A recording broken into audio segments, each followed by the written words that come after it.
ನಮಸ್ಕಾರ. ಫ್ರೀಡಂ 19 ಸುದ್ದಿವಾಹಿನಿಗೆ ಸ್ವಾಗತ. ಇಂದಿನ ಮುಖ್ಯ ಸುದ್ದಿಗಳತ್ತ ಗಮನ ಹರಿಸೋಣ.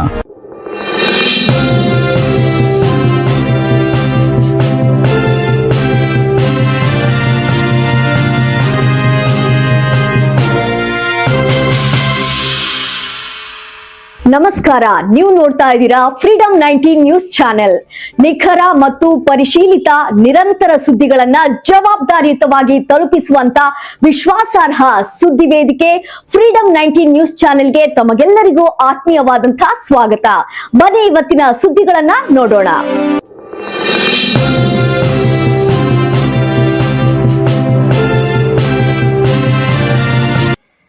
ಡಿಕೆ ಶಿವಕುಮಾರ್ ಪ್ರಮಾಣ ವಚನ ವೀಕ್ಷಣೆಗೆ ಕಾಂಗ್ರೆಸ್ ಕಾರ್ಯಕರ್ತರಿಂದ ಸಕಲ ಸಿದ್ಧತೆ. ರಾಜ್ಯದ ನೂತನ ಮುಖ್ಯಮಂತ್ರಿ ಎಂದು ಹೇಳಲಾಗುತ್ತಿರುವ ಡಿಕೆ ಶಿವಕುಮಾರ್ ಅವರ ಪ್ರಮಾಣ ವಚನ ಸಮಾರಂಭದ ನೇರ ಪ್ರಸಾರ ವೀಕ್ಷಣೆಗೆ ಬೆಳಗಾವಿಯಲ್ಲಿ ಕಾಂಗ್ರೆಸ್ ಕಾರ್ಯಕರ್ತರು ಸಕಲ ಸಿದ್ಧತೆಗಳನ್ನು ಕೈಗೊಂಡಿದ್ದಾರೆ. ಮೃಣಾಲ್ ಹೆಬ್ಬಾಳ್ಕರ್ ಅವರ ನೇತೃತ್ವದಲ್ಲಿ ಕಾಂಗ್ರೆಸ್ ಕಾರ್ಯಕರ್ತರು ಒಟ್ಟುಗೂಡಿ ನಗರದ ಕಾಂಗ್ರೆಸ್ ಭವನದಲ್ಲಿ ಪ್ರಮಾಣ ವಚನ ಸಮಾರಂಭದ ನೇರ ದರ್ಶನಕ್ಕಾಗಿ ಭಾರೀ ಎಲ್ಇಡಿ ಪರದೆ ಅಳವಡಿಸಿದ್ದಾರೆ. ಸಾರ್ವಜನಿಕರು ಹಾಗೂ ಪಕ್ಷದ ಕಾರ್ಯಕರ್ತರು ಸಮಾರಂಭವನ್ನು ವೀಕ್ಷಿಸಲು ಅಗತ್ಯ ವ್ಯವಸ್ಥೆಗಳನ್ನು ಮಾಡಲಾಗಿದೆ. ಪ್ರಮಾಣ ವಚನ ಸಮಾರಂಭವನ್ನು ಹೆಚ್ಚಿನ ಸಂಖ್ಯೆಯಲ್ಲಿ ವೀಕ್ಷಿಸುವಂತೆ ಕಾಂಗ್ರೆಸ್ ಮುಖಂಡರು ಹಾಗೂ ಕಾರ್ಯಕರ್ತರು ಕರೆ ನೀಡಿದ್ದು, ಕಾಂಗ್ರೆಸ್ ಭವನದಲ್ಲಿ ಹಬ್ಬದ ವಾತಾವರಣ ನಿರ್ಮಾಣವಾಗಿದೆ. ಸಮಾರಂಭದ ನೇರ ಪ್ರಸಾರವನ್ನು ಸಾರ್ವಜನಿಕರಿಗೆ ವೀಕ್ಷಿಸಲು ಅವಕಾಶ ಕಲ್ಪಿಸುವ ಮೂಲಕ ಪಕ್ಷದ ಕಾರ್ಯಕರ್ತರು ಸಂಭ್ರಮಾಚರಣೆಗೆ ಸಜ್ಜಾಗಿದ್ದಾರೆ. ಕಾಂಗ್ರೆಸ್ ಭವನದಲ್ಲಿ ಕಾರ್ಯಕರ್ತರು, ಮುಖಂಡರು ಹಾಗೂ ಸಾರ್ವಜನಿಕರು ಸೇರಿ ನೇರ ಪ್ರಸಾರ ವೀಕ್ಷಿಸುವ ನಿರೀಕ್ಷೆ ಇದ್ದು, ಈ ಹಿನ್ನೆಲೆಯಲ್ಲಿ ಎಲ್ಲ ಅಗತ್ಯ ಸಿದ್ಧತೆಗಳನ್ನು ಪೂರ್ಣಗೊಳಿಸಲಾಗಿದೆ. गौस सनदी फ्रीडम 19 न्यूज बेळगावी. नमस्कार.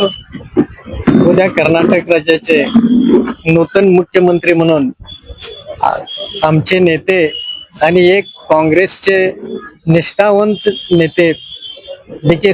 शिवकुमार साहेब हे शपथ ग्रहण करणार आहेत आणि त्या शपथ ग्रहणाचं थेट प्रक्षेपण जिल्हा काँग्रेस कमिटीच्या समोर मोठी एलईडी स्क्रीन लावून दाखवायचं आमच्या लीडर लोकांनी ठरवलेलं आहे. आणि ह्या आनंदोत्सव मध्ये सर्व कार्यकर्ते उत्स्फूर्तपणे सामील होणार आहेत आणि हा कार्यक्रम यशस्वी कार्यकर्तेच करणार आहेत.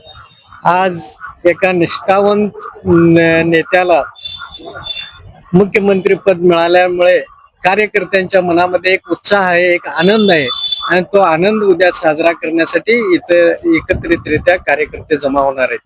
आणि हा कार्यक्रम यशस्वी करण्यासाठी आमचे युवा नेते मृणाल हेब्बाळकर, आमचे उसगाव ब्लॉक काँग्रेस कमिटीचे अध्यक्ष बाळू देसूरकर आणि युथ काँग्रेसचे सर्व युवक या ठिकाणी उत्स्फूर्तपणे म्हणजे ह्या समारंभाचं आयोजन करायलेत. आणि ह्या कार्यक्रमामध्ये सर्व काँग्रेसच्या निष्ठावंत कार्यकर्त्यांनी येऊन हा आनंदोत्सव साजरा करावा असे मी सर्व ಕಾರ್ಯಕರ್ತರನ್ನ ವಿನಂತಿ करतो. ಮೊದಲನೇದಾಗಿ ಎಲ್ಲ ವೀಕ್ಷಕರಿಗೆ ನಮಸ್ಕಾರಗಳು.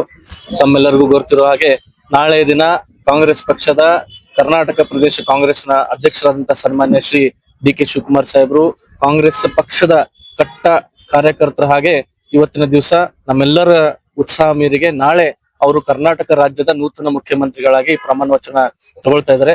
ನಾವು ಕಾಂಗ್ರೆಸ್ ಪಕ್ಷದ ಬೆಳಗಾವಿ ಲೋಕಸಭೆಯ ವತಿಯಿಂದ ಎಲ್ಲಾ ಕಾರ್ಯಕರ್ತರ ವತಿಯಿಂದ ಒಂದು ದೊಡ್ಡ ಎಲ್ಇಡಿ ಸ್ಕ್ರೀನ್ ಗಳನ್ನ ನಮ್ಮ ಕಾಂಗ್ರೆಸ್ ಭವನದಲ್ಲಿ ಅಳವಡಿಸಿ ಪ್ರತಿಯೊಂದು ಕೋಣೆಯಿಂದ ಪ್ರತಿಯೊಂದು ತಾಲೂಕಿನಿಂದ ನಾಳೆ ಕಾಂಗ್ರೆಸ್ ಪಕ್ಷದ ಎಲ್ಲಾ ಕಾರ್ಯಕರ್ತರು ಇಲ್ಲಿ ಆಗಮಿಸ್ತಾ ಇದ್ದಾರೆ. ನಾ ಎಲ್ಲಾ ಯುವಕರಲ್ಲಿ ಎಲ್ಲಾ ಜನತೆಯಲ್ಲಿ ಇಷ್ಟೇ ವಿನಂತಿ ಮಾಡ್ಕೊಳ್ಳೋದು, ತಾವು ಕೂಡ ನಮ್ಮ ಈ ಉತ್ಸಾಹದಲ್ಲಿ, ನಮ್ಮ ಈ ಕಾರ್ಯಕರ್ತರ ಉತ್ಸಾಹದಲ್ಲಿ, ಯಾಕಂದ್ರೆ ಪಕ್ಷದ ಒಬ್ಬ ನಿಷ್ಠಾವಂತ ಕಾರ್ಯಕರ್ತನ ನಾಳೆ ಪಟ್ಟಾಭಿಷೇಕ, ನಾಳೆ ರಾಜ್ಯದ ನೂತನ ಮುಖ್ಯಮಂತ್ರಿಗಳಾಗಿ ಸನ್ಮಾನ್ಯ ಶ್ರೀ ಡಿ.ಕೆ. ಶಿವಕುಮಾರ್ ಸಾಹೇಬರು ಪ್ರಮಾಣವಚನ ತೊಗೊಳ್ತಾರೆ. ತಾವೆಲ್ಲ ಕೂಡ ಈ ಐತಿಹಾಸಿಕ ಕ್ಷಣದಲ್ಲಿ ಭಾಗಿಯಾಗಿ ನಮ್ಮ ನಾಯಕರಾದಂತ ಜಿಲ್ಲೆಯ ನಾಯಕರಾದಂತ ಬಹಳ ದೊಡ್ಡ ನಾಯಕರಾದಂತ ಸನ್ಮಾನ್ಯ ಶ್ರೀ ಸತೀಶಣ್ಣ ಜಾರಕಿಹೊಳಿ ಅವರ ಡೈರೆಕ್ಷನ್ ಮೂಲಕ, ಜಿಲ್ಲಾ ಅಧ್ಯಕ್ಷರಾದಂತ ವಿನಯ್ ನಾವಲ್ಗಟ್ಟಿ ಅವರ ಮಾರ್ಗದರ್ಶನದ ಮೂಲಕ ನಾವೆಲ್ಲರೂ ಕೂಡ ನಾಳೆ ಬೆಳಗಾವಿ ಲೋಕಸಭೆ ವತಿಯಿಂದ ಕಾಂಗ್ರೆಸ್ ಪಕ್ಷದ ಕಾರ್ಯಕರ್ತರು ಒಂದು ವಿಜೃಂಭಣೆಯಿಂದ ಈ ಕಾರ್ಯಕ್ರಮವನ್ನ ನಾವು ಮಾಡ್ತಾ ಇದ್ವಿ.